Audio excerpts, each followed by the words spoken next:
Hi, I'm Semaan and I'm a licensed psychotherapist. If you've been here before, thanks for tuning back in.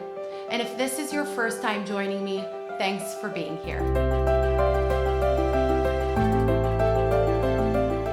If you watched my video on grief, then you know I promised you a video on anger. I kind of toyed with the idea on whether I should do a video on anger management or just anger in general. And I decided to do a video on what anger is, because how can we manage something when we don't really understand what it is?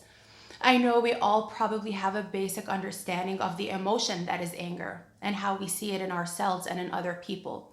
But in this video, I'd like to help you understand what's happening to us on a psychological level when we experience anger. If you do find yourself enjoying this video, then please remember to give it a thumbs up, leave a comment with any questions, suggestions, or feedback. I want to hear all that. And subscribe to my channel for more videos. If you think someone else would benefit from learning the information in this video, then please remember to share it. When we talk about anger, there is actually a cycle that we talk about clinically. And of course, we call that the cycle of anger. So what is that cycle? The first step of the cycle is we experience a triggering event. So being at work, for example, and someone disrespected us. That's what's considered the triggering event. The next part of that cycle is the automatic thought. And the automatic thought is usually a negative one.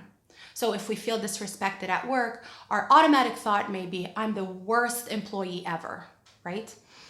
Then after the automatic negative thought comes the emotional response. So what's happening to us on a feelings and emotions level, not just on a cognitive level with the automatic thought, but what's going on emotionally. Here's where someone could experience feeling shame or guilt over being the worst employee ever. After the emotional response, we have physiological symptoms or physical symptoms. Kind of like a volcano that shakes before it erupts, the same thing happens to human beings. This is where we could experience something like clenching our fists or our jaw, or we start shaking and we have this tremor in our body, or we start sweating and our heart is racing. These are physical responses that we experience in the anger cycle. Then the next step in the cycle is the behavioral response to everything that happened before. Now, the behavioral response is what we call the expression of anger. So we all experience anger, but the way we show it outwardly differs from one person to the next. So a person can experience anger and show it in a very physical way. This is, for example, someone who punches a hole in the wall or physically assaults the person standing in front of them. Another behavioral expression of anger is, for example, criticizing someone. Yes, it's not very physical, but it's still behavioral. We are being critical of the person standing in front of us. Another common example of the behavioral response to anger is when we see someone yelling or screaming. So this is what we are showing people on the outside when we're angry. Now that we understand the cycle of anger better, it's easy to see that anger is not just a one isolated emotion. It's actually an entire group of thoughts and feelings and behavioral responses together that make up the word anger. Now, what happens to us psychologically when we experience anger? Think of anger like a mask. We call it clinically a secondary emotion. That's because anger is what we show people, but it's not really what we're experiencing. Now, what does that mean?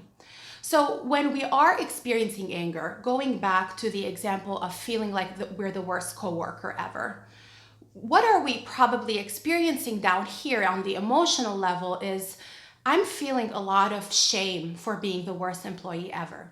I'm feeling really overwhelmed with the amount of work I have to do. I feel really lonely with not having any coworker to turn to for support or guidance.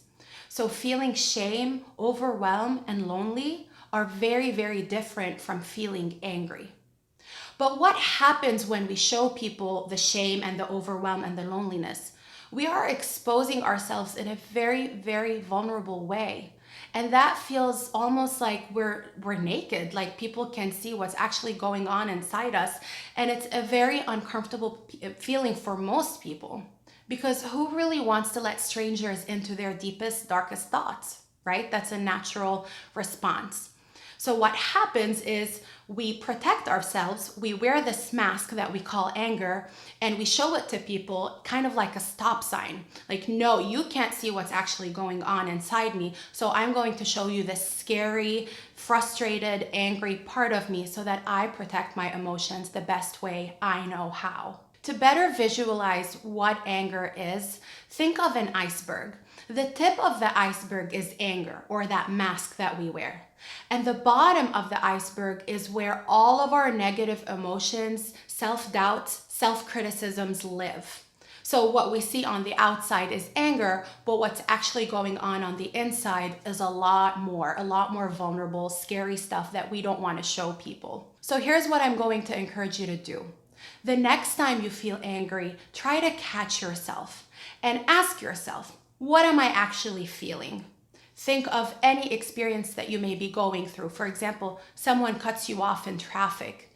You might be surprised what you find out about yourself if you just pause for a second and think about what are my true emotions? What am I actually experiencing? I say all that to normalize anger. It's normal, it's natural that we experience anger. It's actually healthy for us because sometimes, as I said before, we don't want to show people what's actually going on. But when does anger become problematic? Ask yourself these questions. Is anger causing me significant distress at work or at school, or in my family, or in my marriage or relationship? Is anger causing me or someone else physical harm? Like, am I punching a hole in the wall where I can potentially break my knuckles? Or am I slapping a person when I get angry at them? So am I causing physical harm to that person? Is my anger affecting me or other people negatively on an emotional level? So not just on a physical level, but here, am I hurting people emotionally? Are my words leaving a lot of scars in myself and in others? So if you answered yes to one or more of those questions, you probably have an anger problem. What we mean by anger problem is not that it's unnatural to experience anger, but that it's affecting your ability to function normally. So if you did say yes to one or more of these questions, maybe it's time to seek support. Going to therapy will help you identify triggers so you can recognize the warning signs before you get to the place where you feel so angry that you can't control it. The second thing you can do is to journal about what's going on with you. If therapy is not an option right now, I encourage you to journal when you do feel angry. If possible, try to catch yourself and stop yourself and write down what you're actually experiencing. Write down your own emotions in a safe space, which is your journal, where no one has access to it, and you don't have to show your vulnerability to people. I think by doing that, you can have a better understanding on what's going on when you do experience anger. Now, I say all that because I do want to follow up this video with a video on anger management skills. I'm not going to get into it today because I do think it's really important to understand, again, psychologically what happens behind anger, but stay on the lookout for a future video where I address anger management way more in depth than I did today. I hope you enjoyed today's video, and I hope you found it to be helpful. I look forward to seeing you all in my next one.